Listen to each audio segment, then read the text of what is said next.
इन जोकरों की टीम को अपना हाथ उनके देश में दे दिया है और उन्होंने इस देश को हमारे सर्कस बना दिया है। जनता की मांगे नहीं मानी गई तो यहाँ पे बहुत बड़ा आंदोलन होगा, विकराल आंदोलन होगा और उसको सरकार नहीं रोक पाएगी। तो ये सरकार तो मैं कहूँगी हत्यारी सरकार है। ये चाहती है कि इस देश के जितने भी नगीने हैं, इस देश के जितने भी रत्न हैं, वो सब रत्न खत्म हो जाएं और ये उनकी लाशों पे बैठ के तांडव करे और पूरी दिल्ली को हम नीली कर देंगे। बिल्कुल जहाँ भी भीम आर्मी आजाद समाज पार्टी का आंदोलन हुआ है, आपको पता होगा, वहाँ हमारी जीत हुई है। 90,000 स्कूल बंद हो गए प्राइमरी, ये काबिलियत है? सिलेबस में अंबेडकर को ना पढ़ा के नरेंद्र मोदी को पढ़ाया जा रहा है, ये काबिलियत है? गंवार लोग हैं ये लोग, इन्हें शिक्षा से नफरत है। कितने सारे स्कूल इन्होंने बंद करा दिए हैं। ईडी इनके पास है, इलेक्शन कमीशन इनके पास है, अब तो जुडिशरी भी खरीद ली। ऐसे इंसान को तो सरकार को झुक करके सलाम आगे बढ़ के इनका साथ देना चाहिए। उनको अनशन पे बिठवा दिया, शर्म आनी चाहिए भारत सरकार को। आज हमारे अगर 10% लोग जागे हैं, कल 20 जागेंगे, परसों 30 जागेंगे, किसी ना किसी दिन देश तो पूरा जागेगा ना। तब ये क्या करेंगे मोदी जी? इन्होंने तो पहले बोला मैं तो झोला उठा के निकल लूंगा। वो कहाँ से राजा हो गया, अपने आप को समझने लगा? वो है तो मजदूर ही। भाई हमने उन्हें इलेक्ट करके किस लिए उनके हाथ में दी है सत्ता? इसलिए दिया कि वो इस देश के लिए मजदूरी करें। हमने इसलिए नहीं दी कि इसका देश का राज करें वो बैठ के। तो वो नॉन बायोलॉजिकल है तो वो उड़ना क्यों नहीं जानते? हवाई जहाज का सहारा क्यों लेते हैं? अरे भाई हनुमान पुत्र की तरह उड़ के पहुंच जाए वो भी, जैसे वो पहुंच जाते थे लंका। आज जंतर मंतर पर चंद्रशेखर आजाद जो नगीना सांसद हैं, भीम आर्मी चीफ हैं, वो आए थे और उन्होंने बड़ा ऐलान किया है कि 20 तारीख के बाद वो खुद यहाँ धरने पर बैठ जाएंगे। अगर सरकार सोनम वांगचुक का हंगर स्ट्राइक नहीं तुड़वाती है या इस्तीफा नहीं होता है तो 21 तारीख से फिर एक बड़ा आंदोलन यहाँ पर देखने को मिलेगा। और भीम आर्मी आज जंतर मंतर आई थी और उनके समर्थक यहाँ पर आए थे, बहुत ज़्यादा यहाँ रश था, भीड़ थी। तो अब लग रहा है कि जैसे इस आंदोलन में नई जान आ चुकी है और भीम आर्मी चंद्रशेखर आज़ाद के समर्थन के बाद ऐसा लग रहा है कि जंतर मंतर मानो पूरा भरा हुआ है। क्या कहेंगे? आज चंद्रशेखर आज़ाद आए थे, उन्होंने समर्थन दिया है, 20 तारीख के बाद इस्तीफा नहीं होता है तो वो खुद यहाँ बैठेंगे। देखिए सर, मेरा नाम डॉक्टर गौतम है, जिला सचिव गाजियाबाद, भीम आर्मी आजाद समाज पार्टी।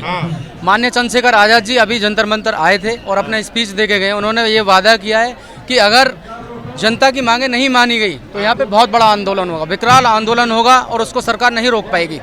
काफ़ी समय से सरकार ये हमारे नौजवानों की आवाज़ दबाने का काम कर रही है। जिस तरीके से आप देख रहे हैं नीट का एग्ज़ाम कई बार विफल हो गया, क्योंकि ये गंवार लोग हैं ये लोग, इन्हें शिक्षा से नफरत है। स्कूल नहीं चाहते, कितने सारे स्कूल इन्होंने बंद करा दिए हैं। तो ये चाहते हैं कि पढ़े लिखे ना बेरोजगार हो जाए हमारा समाज। शिक्षा से अगर नफरत होती तो मोदी जी परीक्षा पे चर्चा करते क्या? बिल्कुल सही कह रहे हैं आप। मोदी जी की बातें आप देखिए क्या है, यहाँ कुछ और बोलते हैं, विदेश में कुछ और बोलते हैं। क्या चर्चा करते हो? यहाँ उन्हें नौजवानों का, हमारे हाल, भारत का हाल नहीं दिख रहा क्या है? जगह जगह बस उन्होंने पॉलिटिक्स करनी, विदेश जाना, बस लोगों को लड़ाना, बस में यही चलता है इनका, और कुछ नहीं। तो क्या करेंगे 20 तारीख के बाद? क्या भीम आर्मी के जो कार्यकर्ता है वो यहाँ पर बैठेंगे, जमा उड़ा देंगे? देखिए चंद्रशेखर भाई अभी एक वादा करके गए, अगर 20 तारीख से इन्होंने मांगे नहीं मानी तो वो पूरी टीम के साथ संसद से भी आवाज़ उठाएंगे और यहाँ से भी उठाएंगे और पूरी दिल्ली को हम नीली कर देंगे। बिल्कुल जहाँ भी भीम आर्मी आजाद समाज पार्टी का आंदोलन हुआ है, आपको पता होगा, वहाँ हमारी जीत हुई है। और हम अपने चंद्रशेखर भाई पे इतना भरोसा करते हैं कि हम पीछे नहीं हटेंगे, बिल्कुल उनके कंधे से कंधा मिला देंगे और इस जीत को हम जीत के ही रहेंगे। लेकिन बीजेपी भी कहती है कि हमारी सरकार में इस्तीफे नहीं होते, तो ये कैसे जीत लेंगे? देखिए सरकार, इसका घमंड बीजेपी को बिल्कुल नहीं होना चाहिए कि सरकारें आती जाती रहती हैं, इसका घमंड जरा भी नहीं करना चाहिए। लेकिन जो ये आज कर रहे हैं, सोनम वांगचुक जी जो एक महान वैज्ञानिक हैं, वो भारत की शान है, उनके साथ वो अनशन पे बैठे 15 दिन से, उनका लगभग 10 किलो वेट लॉस भी हो गया, उनको शुगर की बीमारी है। ये बहुत गलत है, उनका जमीर मर गया है, उनको उनके हालचाल पूछना चाहिए कैसी हालत में है। और मैं तो यही कहूँगा कि सभी छात्र और सभी देशवासी, पूरी दिल्ली अपने घर से निकले, एक एक दो लोग यहाँ आंदोलन में आएँ और हाथ बढ़ाएं। जो दीपी के भाई उन्होंने एक बहुत बड़ी पहल की है, उस पहल का हमें समर्थन करना चाहिए। क्या नाम है आपका? मेरा नाम हिमांशु है, मैं भी आजाद समाज पार्टी का कार्यकर्ता हूँ। और मैं भी चंद्रशेखर क्या कहेंगे जो ऐलान किया है कि मैं यहाँ से 20 तारीख के बाद खुद बैठ जाऊंगा चंद्रशेखर आजाद में? तो हाँ, वो उन्होंने आप भी आएंगे बैठे? जी हम भी आएंगे, हम सपोर्ट करेंगे सारे, हम खोड़ा कॉलोनी से हैं। हाँ सर, वहाँ पर भी आए थे पानी का क्या चंद्रशेखर आजाद के पास इतनी ताकत है कि वो इस्तीफा दिलवा देंगे, दबाव बनवा पाएंगे? बिल्कुल बिल्कुल, ये हमारे खोड़ा कॉलोनी में पानी की समस्या थी, उन्होंने वो समस्या भी दूर करने की कोशिश करी है।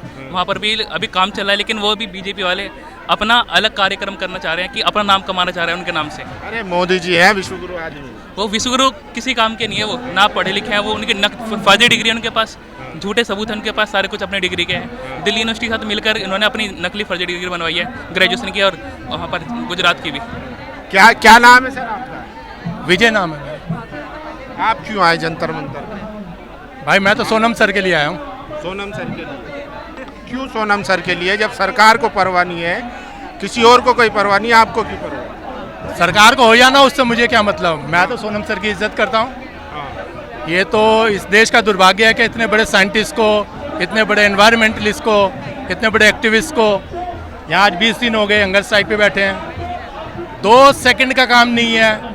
ऐसे इंसान को तो सरकार को झुक करके सलाम आगे बढ़ के इनका साथ देना चाहिए। उनको अनशन पे बिठवा दिया, शर्म आनी चाहिए भारत सरकार को। बीजेपी के समर्थक कह रहे हैं इन्होंने किया क्या है? उनकी बात पे तो एनएस से भी लगा था लद्दाख में जब आंदोलन कर रहे थे। लद्दाख में तो ये भरी बर्फ के अंदर भी अनशन पे बैठे हैं, तो ये अपने लिए बैठे थे। सर जो भी अपनी आवाज उठाएगा, लद्दाख के अंदर जो उसकी आवाज को उठाया, जिसको बीजेपी ने नहीं उठाया था, इसी वांचुक सर ने उठाया था। तो ये तो बहुत बड़े आदमी है भाई, इनके लिए आना पड़ेगा। मुझे जो थोड़ी बहुत समझ में, आज मेरा दूसरा दिन है। आप दूसरे दिन है? हाँ जी। कब तक आएंगे आप? भाई जितना मुझे टाइम लगेगा, चाहे मैं 1 घंटा दूं, आऊँगा। मगर रेगुलर आएंगे? कोशिश पूरी है मेरी, पर जरूरी नहीं है कि मैं यहाँ करके समर्थन दूं।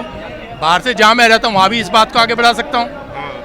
बात यह है ना कि भाई वांगचुक सर की बात को आगे बढ़ाया जाए इस आंदोलन की। और ये अभिजीत दीपके ने मांगा ही किया है। लेकिन जब सरकार बनी थी तो सोनम वांगचुक जी ने मोदी जी का समर्थन किया था, जब 370 हटा था तब समर्थन किया था सरकार का। लेकिन आज जब ये डिमांड कर रहे हैं तो इनकी बात नहीं सुनी जा रही। देखो कल किसने किसका समर्थन किया? अभी ये टीएम, यही वो व्यक्ति है ना जिन्होंने सरकार का समर्थन किया था। 1 मिनट भाई, टीएमसी कल तक विरोध में थी, सारे टूट के इधर आ गए, तो क्या क्या हो गया इसको? बड़े बड़े मंचों पे गए, मतलब बीजेपी को बोल करके वो कहा, ये हमारे राघव चड्ढा को देख लो यार, कल तक कहाँ था वो? और वो आज तो राजनीति, पॉलिटिकल बातों को कौन कब कहाँ और किसके समर्थन में बोल रहा है, विरोध में, उनको छोड़ दो। आज जो मेरा सवाल शायद आप समझ नहीं रहे हैं, क्योंकि सोनम वांगचुक तो कोई पॉलिटिकल भी लीडर नहीं है ना, ये तो साइंटिस्ट हैं, सोशल एक्टिविस्ट हैं, एनवायरमेंटल एक्टिविस्ट हैं। तो इन्होंने अच्छा काम बताकर 370 हटाने पर सरकार का समर्थन किया था कि सरकार ने अच्छा काम किया है। अब जब ये सरकार से डिमांड कर रहे हैं कि भाई ये भी एक अच्छा काम हो जाएगा अगर रिजाइन होगा, तो वही सरकार इनसे बात नहीं कर रही है। 17 दिन हो गए इनको यहाँ बैठे हुए, हालत ख़राब है। उस टाइम पे ये उनके लिए साइंटिस्ट थे, आज कह रहे हैं कि देशद्रोही है। ना उस वक्त भी सरकार ने वांगचुक का सपोर्ट नहीं किया था, आपको याद हो तो। तब भी ये भरी बर्फ के अंदर अनशन पे बैठे थे, इनको उठा लिया था, जेल में बंद कर दिया था, जेल में बंद कर दिया था। वो तो बाद में जब इन्होंने लद्दाख के राइट्स के लिए आंदोलन चलाया तब जेल में डाला। और ऐसे काम करने वाले लोगों का सरकार को सपोर्ट करना चाहिए। वांगचुक कोई अपने लिए नहीं बैठा यहाँ, वांगचुक की उम्र मेरे से छोटी है, ठीक है, तो पर मुझ में थोड़ी बहुत जितनी समझ है, तो मैं आया यहाँ पर। भाई एक चीज लगाओ, आप अपने बच्चे को एग्जाम की तैयारी करवा रहे हो, 10 लाख 15 लाख 20 लाख से कम नहीं लगते भाई कोचिंग में। नीट की कोचिंग में राजेंद्र नगर चले जाओ, मुखर्जी नगर चले जाओ, कहीं भी।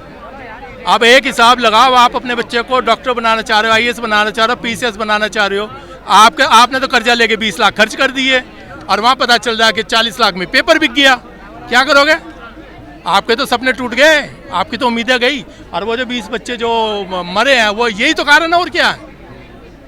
क्या लग रहा है सरकार क्यों नहीं मान रही बात? सरकार पहले आप देखिए, आप मुझसे बड़े हैं, आपने देखी है ज़्यादा पॉलिटिक्स। 2011 में अन्न आंदोलन हुआ, 11 दिन में सरकार आके बातचीत करती है, अनशन तुड़वा देती है। यहाँ तो 17 दिन हो गए, स्थिति बहुत खराब है। अन्ना आंदोलन किसके उसमें था? कांग्रेस की, UPA की नहीं, अन्ना आंदोलन था कांग्रेस की सरकार को हटाने के लिए। करप्शन अगेंस्ट, रिजर्वेशन अगेंस्ट, कुछ मुद्दे ऐसे थे जिनको बीजेपी ने नीचे से सुलझाया। हम तो आते थे ना यहाँ, नीचे से सुलझाया और उसको जबरदस्ती कामयाब बनवाया। अब जो लोग अन्ना आंदोलन से इस आंदोलन की तुलना कर रहे हैं, बड़े बेवकूफ लोग हैं वो। अरे यार, ये आंदोलन सच्चाई का आंदोलन है, उसके पीछे राजनीति थी। नहीं, कहने का यह मतलब है कि सरकार उस टाइम सुनती थी। कांग्रेस पार्टी क्या है, वो कभी भी आंदोलनकारियों का इतना दमन नहीं करती थी, तभी उसके नेता अन्ना आंदोलन में आकर के अनशन तुड़वाया था। आज कांग्रेस की पार्टी होती है, हालांकि मैं नेता नहीं हूँ, तो वो कब का आकर के वांगचुक का बातचीत तो करते, कम से कम बातचीत करते, टेबल पे बुलाते या कुछ भी करते। पर क्या लग रहा है सरकार में इतना अहंकार क्यों है? आज की डेट में सरकार को क्या बोलें, सरकार को अपने से मतलब है। उसने पार्टियां तोड़नी है, उन्होंने 400 एमपी बनाने हैं, उस पर उनका फोकस है। 400 एमपी बनने के बाद क्या हालत होगी देश की, वो आपको भी पता है। लेकिन मोदी जी कहते हैं कि मैं देश के लिए काम कर रहा हूँ। 18 घंटे अभी भी वो विदेश हाँ, में तो देश के लिए तो काम कर रहे हैं वो, और किसके लिए कर रहे हैं काम? मेरे लिए कर रहे हैं, आपके लिए कर रहे हैं, वो देश के लिए तो कर रहे हैं भाई। महीने में से 20 दिन तो बाहर ही रहते हैं, 10 दिन तो हम ही संभालते हैं देश, और कौन संभालता है? कैसी बात कर रहे हैं? तो ये जो आपका शुभ नाम भाई, आपका शुभ नाम? फैसल भाई, ये जो आंदोलन है ये एजुकेशन को लेकर के है, और एजुकेशन इस मुद्दे को लेकर के जितने, अब मुद्दे की बात बताऊं, बहुजन समाज में एजुकेशन को लेकर के ज़्यादा अवेयरनेस है, ठीक है, और पर पैसा नहीं है, बैंकों से लोन भी नहीं मिलता। बता दो कोई 2-4 किसी बहुजन को मिल गया तो हो गया हो, नहीं तो किसी को 5-10 लाख रुपया भी नहीं मिलता, दूसरे लोगों को मिलता है। अब कोई बहुजन समाज का माँ बाप पता नहीं कैसे कैसे करके कोचिंग दिलवा रहा है, कैसे कैसे करके कोचिंग दिलवा रहा है, लोन लेके। अरे भाई, उनके दिलों से पूछो जो कर्जा उठा करके बच्चों को पढ़ा रहे हैं कि भाई जिंदगी सुधर जाए, और वहाँ क्या हो रहा? लो जी, आपके 20 लाख रुपए लो, पेपर कोई और दे रहा है, और 40 लाख रुपए में पेपर और कहीं बिक रहा है। भाई वो ये सबसे बड़ा धोखा देश के साथ हो रहा है, उससे बड़ा धोखा बहुजनों के साथ हो रहा है। ये चलिए, तो ये सच्चाई है इस आंदोलन की और देश की। हो रहा है, शंभू भाई है ना, ये उनका चैनल है। शंभू भाई, मैं विजय, मेरी ओर से आपके चैनल को बहुत बहुत शुभकामनाएं। कहना विजय जी मिले थे। Thank you sir. तो कुछ और लोग हैं, उनसे बात करेंगे। और आज चंद्रशेखर ने बड़ा ऐलान कर दिया है कि वो उसके बाद जो है 20 तारीख के बाद खुद यहाँ पर धरने पर बैठेंगे। देखिए, आज़ाद समाज पार्टी के समर्थक क्या कहेंगे। आज चंद्रशेखर आए थे और वो कह के गए हैं कि वो 20 तारीख के बाद परमानेंट धरने पर बैठेंगे। हम भी करेंगे भैया, थोड़ा सा कुछ कर ले रहे हैं अभी। बैठेंगे और जरूर बैठेंगे वो, क्योंकि वो जिस पार्टी से आते हैं वो पार्टी ही आंदोलनों से बनी हुई है, इसलिए वो धरने पे बैठेंगे। उन्होंने जो कहा है वो अपनी बात को बिल्कुल रखेंगे। उम्मीद है आपको यहाँ पर और भीड़ बढ़ेगी? बिल्कुल बढ़ेगी। आप खुद सोचिए, जब उन्होंने इतना लास्ट मोमेंट पे उन्होंने आह्वान किया, इतनी भीड़ तब से बढ़ गई है। तो जब उन्होंने ऑलरेडी बोला है कि 20 तारीख से हमारे सेशन शुरू हो रहे हैं संसद के, और उसी पीरियड में वो यहाँ आएंगे और यहीं से संसद जाएंगे, तो ऑब्वियस सी बात है कि 2 आंदोलन मिलके एक साथ चल रहे हैं। फिर लगता है फिर उसके बाद कहीं ना कहीं सरकार सुनेगी, दबाव बनेगा। सरकार जो है ना, अंधी गूंगी बहरी सब हो चुकी है, इसको कोई फर्क नहीं पड़ रहा। इससे पहले GD अग्रवाल जी थे जो पर्यावरणविद थे, उन्होंने 111 दिन का अनशन किया और वो उसी अनशन में मृत्यु को प्राप्त हो गए।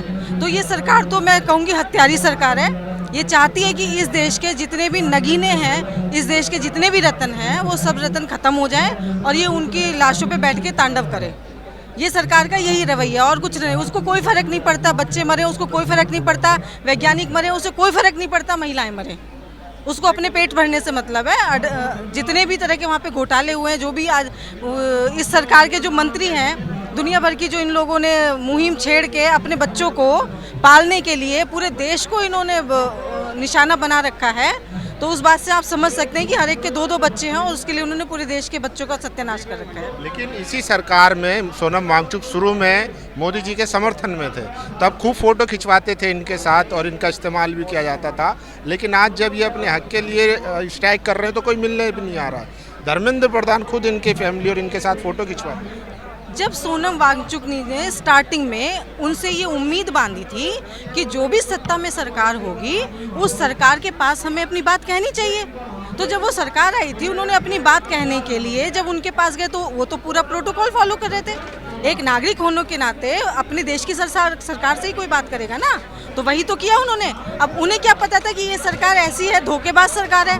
अब जब वहाँ पर भी कोई सुना तो है नहीं, उनकी बातें पूरी तो नहीं हुई, लेकिन जब वो बातें पूरी ना होगी और आज आप कह रहे हैं कि उनसे मिलने कोई नहीं आएगा, तो ये तो सरकार का जो रूप है वो दिखाई दे गया ना। जो रूप दिखाई देगा तो आपको क्या लगता है कि वो इनसे मिलने आएंगे? वो तो उम्मीद कर रहे होंगे बैठे हुए। एक बेशरम मंत्री बेशर्मी के साथ इतना बड़ा स्टेटमेंट देता है कि एनडीए सरकार में इस्तीफे नहीं होते। इससे बड़ी बेशर्मी की बात और क्या हो सकती है हमारी सरकार के लिए? हो सकता है वो काबिल लोग हो इसलिए इस्तीफे ना देते। कौन लोग काबिल हैं? मंत्रिमंडल में जो ये काबिलियत है कि उनके रहते हुए जो शिक्षा विभाग है उसमें जो हमारी शिक्षा है उसमें बच्चे सुसाइड कमिट कर रहे हैं, ये काबिलियत है? जो बच्चों के स्कूल्स बंद हो गए, 90,000 स्कूल बंद हो गए प्राइमरी, ये काबिलियत है? और उसके बाद जो हमारी सिलेबस है, सिलेबस में अंबेडकर को ना पढ़ा के नरेंद्र मोदी को पढ़ाया जा रहा है, ये काबिलियत है? इसे आप कहते हैं वो काबिल लोग हैं? हम लोगों ने एक इन जोकरों की टीम को अपना हाथ उनके देश में दे दिया है और उन्होंने इस देश को हमारे सर्कस बना दिया है। मोदी जी पढ़ाने लायक नहीं है? पढ़ाने लायक? मोदी जी ने तो इतना रिकॉर्ड बना दिया, सबसे लंबे टर्म के प्रधानमंत्री हो गए, विश्व गुरु बन गए, और उससे पहले भी उनके बहुत किस्से कहानियां हैं। बांग्लादेश को आज़ाद कराने में उनकी भूमिका रही है। अगर मैं इस बात पे आ जाऊं कि मुझे जो भी कुछ करना है बाय हुक और बाय क्रुक वो मुझे करना है, ईडी इनके पास है, इलेक्शन कमीशन इनके पास है, अब तो जुडिशरी भी खरीद ली, तो सब कुछ तो इनके पास है, तो ये क्यों नहीं करेंगे? अब हम करने नहीं देंगे क्योंकि देश इनके बपौती तो है नहीं, ये देश तो हम लोगों का है ना। हमारे टैक्स से ये सड़क बनी है, हमारे टैक्स से वो हवाई जहाज में बैठते हैं, हमारे टैक्स से वो मोर नचाते हैं, हमारे टैक्स से वो मेलोडी खिलाते हैं, और हमारी टैक्स से हमारे बच्चों के लिए शिक्षा नहीं है। तो ऐसा थोड़ी ना होने देंगे। आज हमारे अगर 10% लोग जागे हैं, कल 20 जागेंगे, परसों 30 जागेंगे, किसी ना किसी दिन देश तो पूरा जागेगा ना। तब ये क्या करेंगे मोदी जी? इन्होंने तो पहले बोला मैं तो झोला उठा के निकल लूँगा, बोला है उन्होंने, तो वो इसी की तो तैयारी कर रहे हैं, झोला भर रहे हैं। झोला निकलने का टाइम आ गया, निकालेंगे वो अपने झोले को। देश के लिए इतनी मेहनत भी तो कर रहे हैं, आज भी देखिए विदेश में है, वो यात्रा पे हैं। हाँ सही बात है, इतनी मेहनत कर रहे हैं वो। 18 घंटे काम करते हैं। 18 घंटे 20 घंटे तो मेरा मजदूर भी काम करता है देश का, वो नहीं करता देश का। सड़क नहीं बनाता मेरा मजदूर, बिल्डिंग नहीं बनाता मेरा मजदूर, हॉस्पिटल नहीं बनाता मेरा मजदूर, स्कूल नहीं बनाता मेरा मजदूर।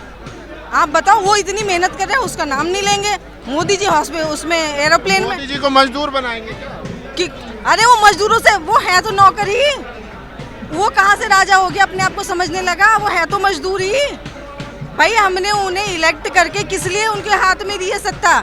इसलिए दिया कि वो इस देश के लिए मजदूरी करें। हमने इसलिए नहीं दी कि इसका देश का राज करें वो बैठ के। अवतार है वो, तो मजदूर कहाँ है? अवतार बताते हैं। ये देखिए, अवतार तो हमारे यहाँ भाषा होती है नहीं, हम सीधे सीधे जानते हैं मनुष्य का रूप है, और मनुष्य के रूप में आदमी पैदा होता है, मनुष्य के रूप में ही मरता है। ये अवतार उनकी परिभाषा में होता होगा, हमारे नॉन बायोलॉजिकल कह रहे हैं कि मैं। हाँ तो वही तो मैं सोच रही हूँ कि अगर वो नॉन बायोलॉजिकल है तो वो उड़ना क्यों नहीं जानते, हवाई जहाज का सहारा क्यों लेते हैं? अरे भाई, हनुमान पुत्र की तरह उड़ के पहुंच जाए वो भी, जैसे वो पहुंच जाते थे लंका। नॉन बायोलॉजिकल ही है ना भाई, नॉन बायोलॉजिकल है तो काहे को हवाई जहाज का सहारा रहते हैं? समुद्र में तैर तार के पहुंच जाए, बताइए आप। हनुमान जी तो खुद उनकी रैलियों में आके डांस करते हैं। हाँ तो जब वो रामचंद्र जी की उंगली पकड़ के उनको अयोध्या के मंदिर में बिठा सकते हैं, तो हनुमान जी को नचाना कौन सा आसान, वो कठिन काम है? मुश्किल काम थोड़ी ना है उसको नचाना। भाई हनुमान जी को भी नचा रहे, कल को हो सकता है आपको भोले बाबा नाचते हुए नजर आ जाए, कल को हो सकता है लक्ष्मी सरस्वती और जो भी उनकी देवियां हैं वो सारी की सारी नाचती हुई नजर आ जाए, क्योंकि उन्होंने तो नचाने का काम ले रखा है। ठीक है ना? मोदी जी सिर्फ नचाना जानते हैं। देश को नचा रहे हैं वो, लेकिन हम लोग हैं, कुछ चंद लोग हैं जो उनके झांसे में नहीं आ रहे हैं। चलिए, तो देखिए ये लोगों का रिएक्शन है, और यहाँ पर पिछले 28 दिन से धरना चल रहा है और 18 दिन से हंगर स्ट्राइक चल रही है। आज चंद्रशेखर आज़ाद आए थे और उन्होंने बड़ा ऐलान किया है कि वो 20 तारीख के बाद खुद धरने पर बैठेंगे और ये धरना और बड़ा होगा। बाकी आप लोगों की क्या राय, अपनी राय जरूर दीजिए। कैमरा पर्सन तौहीद के साथ मैं फैसल, जंतर मंतर, दिल्ली। नेशनल दस्तक की आपसे गुजारिश है कि अगर इसको बचाना चाहते हैं तो नेशनल दस्तक को सब्सक्राइब करने के लिए रेड कलर के सब्सक्राइब बटन को दबाएं, फिर बेल आइकन की घंटी दबाएं। नेशनल दस्तक को बचाने के लिए बहुत जरूरी है कि हर खबर को शेयर करें, लाइक करें, कमेंट जरूर करें।